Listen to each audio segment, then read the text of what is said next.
a Trump-hating prosecutor, Jack Smith. He's a Trump hater. His wife's a Trump hater. His family's a Trump hater. They all hate Trump. They hate him with a passion. They'll do anything they can to hurt Trump. But he's a harasser and an abuser of our people in order to obstruct and interfere with the 2020 presidential election. That's why they're doing it. Lawyers for Donald Trump met with top U.S. Justice Department officials to complain about perceived misconduct in the criminal investigation into the disgraced former president's handling of national security materials and obstruction. The meeting involved Trump lawyers Jim Trusty, John Rowley and Lindsay Halligan, speaking with the special counsel Jack Smith himself, who is leading the investigation, and a senior career official to the Deputy Attorney General. Now, this is very interesting, isn't it? This is very typical of Donald Trump just refusing to accept that he's broken the law, thinking he's above the law, and sending his lawyers in to just beg not to prosecute. A couple of days ago, Donald Trump posted on Truth Social, "How can DOJ possibly charge me, who did nothing wrong, when no other presidents were charged, when Joe Biden won't be charged for anything, including the fact that he has 1,850 boxes, much of it classified, and some dating back to his Senate day, when even Democrat senators are shocked. Also, President Clinton had documents and won in court. Crooked Hillary deleted 33,000 emails, many classified, and wasn't even close to being charged. Only Trump, the greatest witch hunt of all time." Man, I mean, look, this is a former president of the United States writing in all caps and just crying like a baby, and just not acknowledging or accepting the fact that he is now a civilian with everybody else. He is not the president anymore, despite his claims of election fraud, which have all been thrown out of court and have no value whatsoever. And isn't this an example of what happens when you elect somebody who is completely unsuitable for the office of president? I mean, he would have been unsuitable for the role of mayor or of governor. You know, really, Donald Trump should be kept as far from public office as possible. And the reason I say that is because he is mentally ill. He is emotionally unstable. He has been diagnosed by professionals as having malignant narcissism. He does not think that he has done anything wrong because he thinks that he is superior to everybody else. He thinks he's smarter, he has a better intellect, he knows more about... he's done it himself. He admits that he knows more about NASA. He knows more about nuclear weapons. He knows more about international trade. The reality is he doesn't know anything about anything. He can barely build a wall, let's be honest, which turns out wasn't really built at all.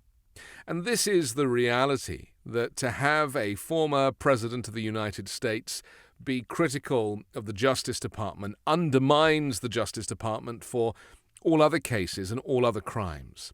And it makes someone like Donald Trump, it exposes them as being wholly not just unsuitable for office, but unsuitable to live in a civilized society, because he will not stop at posting on Truth Social. He will encourage an uprising. He will encourage violence. He enjoyed January 6th, and he will enjoy seeing people hurt and violence on the streets if and when he is indicted, arraigned, prosecuted, and incarcerated. And the reality now is that there are so many crimes on the table. There is so much evidence against him. The only thing that stops him, in his mind, from actually falling foul of the Justice Department is him kind of lying through his veneers and just saying, it's a witch hunt, nothing to do with me. It wasn't me. I wasn't there. It's unfathomable to me that this is happening, that this man talks like this, in this way. It's unfathomable. And yet, for some reason, the media just repeat what he says like it's legitimate. His grammar, the way he writes, this self-obsession and talking in the third person, all of it. It's nuts. And yet, for some reason, it has been normalized here in the United States. And anywhere else, in any other civilized society, they'd be like, this guy is nuts. We should support him, look after him, but he deserves really to have care in a secure unit, not roaming around the United States as he currently is, mouthing off. Because what it does is it incites further kind of political unrest in other countries. And this kind of knock-on effect, you've seen it all around the world, in Brazil and now in Poland, that think that if it's good enough for the President of the United States to use this language, to be xenophobic, to be racist, to be critical of the Justice Department and the pillars of American democracy, then it's okay for them to kind of break it all down as well. We're leading by a lot in the polls. If I weren't, I believe it would all stop. Or if I weren't running, I believe it would all stop immediately. But that's not going to happen. The public will not stand for this unequal treatment. Joe Biden is guilty. I am not at all. So we hope that Donald Trump is dealt with appropriately for his multiple crimes.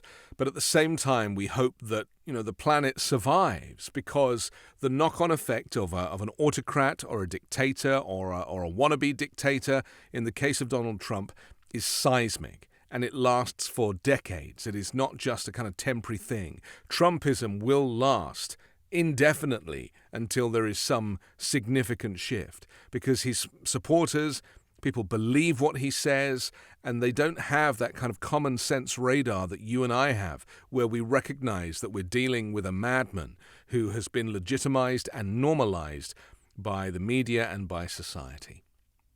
I'm Anthony Davis. You can hear me every day on the 5-Minute News podcast and on Sundays on The Weekend Show with Midas Touch.